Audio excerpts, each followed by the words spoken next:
Audio Jungle.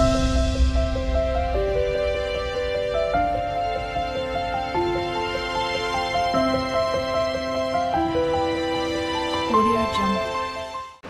16వ అధ్యాయంలో రెండో సువార్త ప్రయాణంకి వెళ్ళినప్పుడు వాళ్ళు ఫిలిప్పి ప్రాంతానికి వెళ్ళారనమాట. అపోస్తుల కార్యము 16వ అధ్యాయము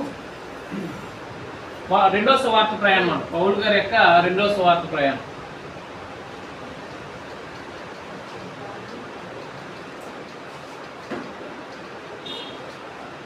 పౌలు గారి యొక్క రెండో సువార్త ప్రయాణంలో అదైంది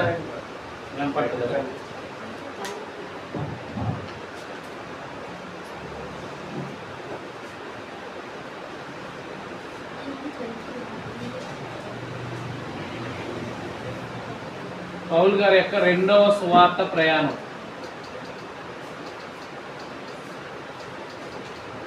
అదైనా ఇందులో పౌలు గారు, తిమోతి, శీల,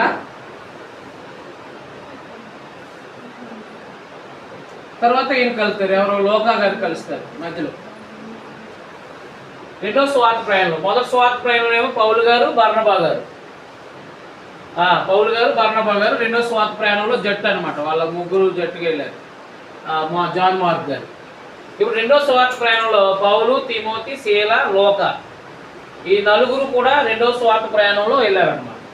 మా 16వ అధ్యాయం చదవండి మొదటి నుంచి. ఎక్కడి నుంచి వెళ్ళారు? అంత్యోక్యకి నుంచి వెళ్ళారు. 15వ అధ్యాయం 39 నుంచి చదవండి. వారిలో తీవ్రమైన వాదము కలిగినందున వారు ఒకరిని ఒకరు విడిచి వేరైపోయారు. బర్నబా మార్కును వెంట పెట్టుకుని ఓడ ఎక్కి కుప్పలకు వెళ్ళాను. పౌలు సీలను ఏర్పరచుకుని సహోదరుల చేత ప్రభు కృపకు అప్పగింపబడినవాడే బయలుదేరి సంఘములను స్థిరపరచు సిరియా, కిలికియా దేశముల ద్వారా సంచారం చేయుచున్నారు. అది అంటే పౌలు గారు సేవలు తీసుకుని, సేవ అంటే లేడీస్ కాదు, సహోదరుడే సంఘం దగ్గర నుంచి పంపడ్డాడు 15వ అధ్యాయంలో. వాడు పౌలు శీల వచ్చారు.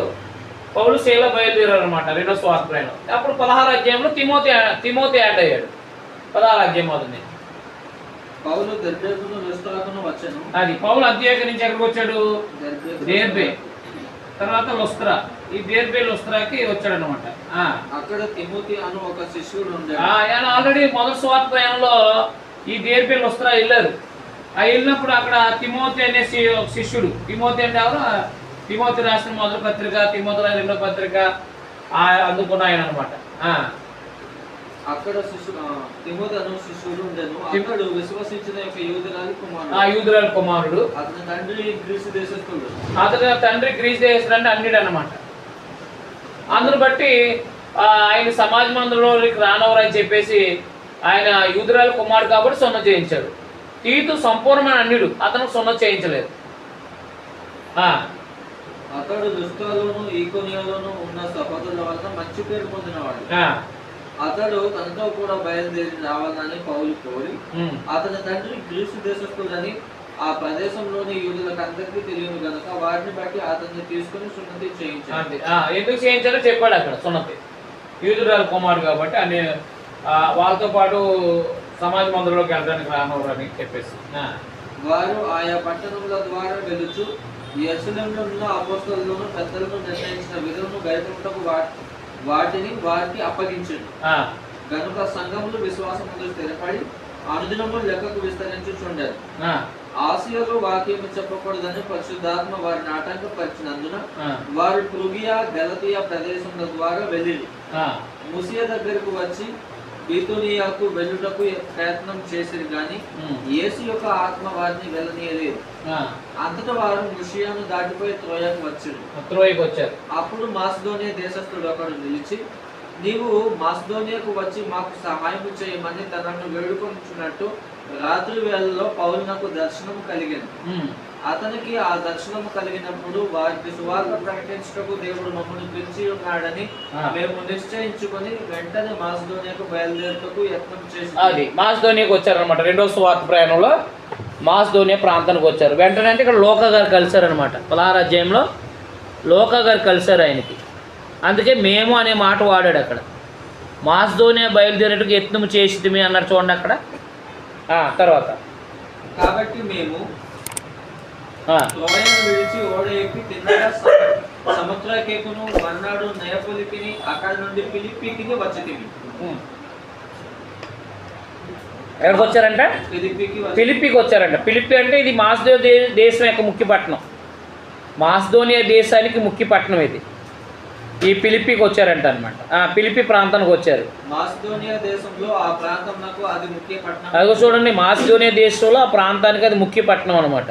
రోమియోల ప్రవాస స్థానమై ఉన్నది. అంటే రిటైర్డ్ అయిన వాళ్ళు అందరూ కూడా అక్కడ ఉంటారనమాట. రిటైర్డ్ అయిన వాళ్ళు అందరూ ఉంటారు. ఢిల్లీలో చూడండి, ఢిల్లీలో రిటైర్డ్ అయిన వాళ్ళు అందరూ కూడా ప్రాంతం ఉంటుంది, అందులో ఉంటారు. అలాంటి ప్రాంతం అనమాట ఇది. మేము కొన్ని దినములు ఆ పట్టణంలో ఉంటిమి. కాబట్టి ఫిలిప్పి ప్రాంతంలో కొన్ని దినాలు ఉన్నారంటే పౌలు గారు, తిమోతి, శీల వీళ్ళందరూ కూడా, శ్లోకా గారు. విశ్రాంతి దినమున గవిని దాటి నది తీరమున ప్రార్థన జరుగుననుకొని అక్కడికి వచ్చి కూర్చుండి కూడి వచ్చిన స్త్రీలతో మాట్లాడుతుంటుంది. కాబట్టి అది అన్యుల ప్రాంతం కాబట్టి ప్రార్థనలో అది నదుల పక్కనే, అంటే సముద్రం పక్కనే నదుల పక్కన పెట్టుకునేవారు అనమాట. ఒకవేళ ఏదైనా వ్యాపార నిమిత్తం వెళ్ళేవారు అనుకోండి, వాళ్ళ యూదులు వాళ్ళు ఏం చేసేవారంటే విశ్రాంతి దినం వచ్చేటప్పటికి ఈ నదుల పక్కన కానీ లేకపోతే సముద్రాల పక్క కానీ సముద్ర ప్రాంతాలకు కానీ వెళ్ళి వాళ్ళు అక్కడ దేవుని వాక్యాన్ని నేర్చుకునేవారు అనమాట.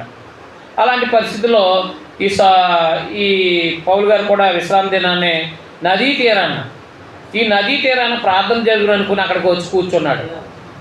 అదైనా కూడి వచ్చిన స్త్రీలతో మాట్లాడుచుంటుంది. అప్పుడు లూది అనే దైవభక్తి గల ఒక స్త్రీ విలుచుండేను. ఆమె ఓదాలను పొడిన తూతైర పట్టణస్తురాలు. తూతైర పట్టణస్తులు ఎక్కడుంది? మనకి ప్రకటన గ్రంథంలో ఉండదు కదా 7 సంఘాల్లో. తూతైర పట్టణం అనేది ఆసియా ప్రాంతంలో అన్నమాట. ప్రభు ఆమె హృదయాన్ని తెలిసిన కనుక పౌలు చెప్పిన మాటలేందో లక్ష్యం ఉంచాడు. అంటే పౌలు గారు సువార్త ప్రకటించాడు. ఈమె యోధా సంబంధించిన మనిషి కాబట్టి అక్కడ ఆమె రక్షించబడ్డారనమాట, వాళ్ళ ఫ్యామిలీ.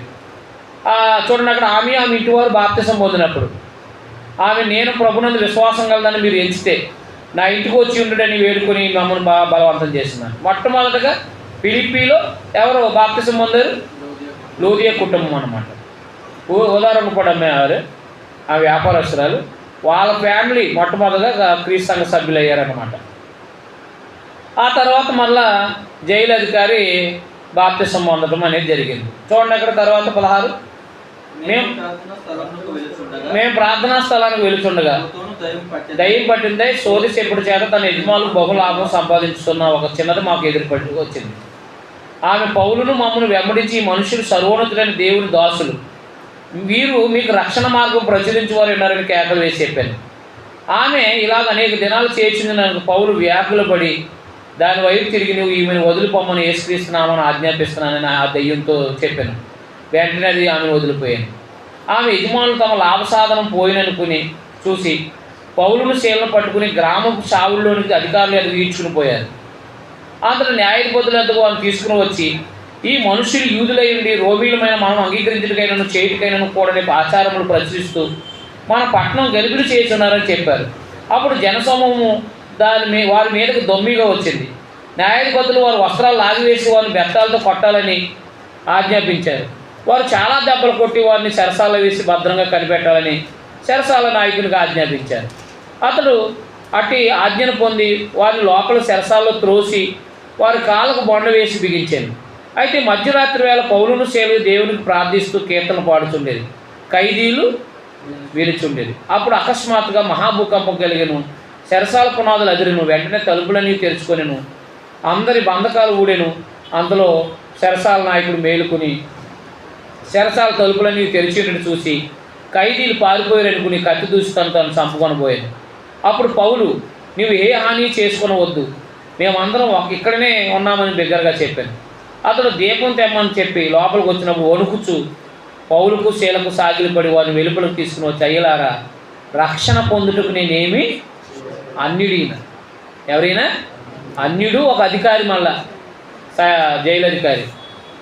రక్షణ పొందుటకు నేనేమి చేయను. అందుకు వారు ప్రభువుని యేసునందు విశ్వాసం ఉంచుము, అప్పుడు నీవు నీ ఇంటి వారందరూ రక్షణ పొందురని చెప్పి అతనికి అతని ఇంటి వారందరికీ దేవుని వాక్యం బోధించారంట.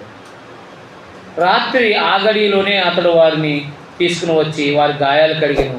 వెంటనే అతను అతని వారందరూ బాప్తిసం పొందారు.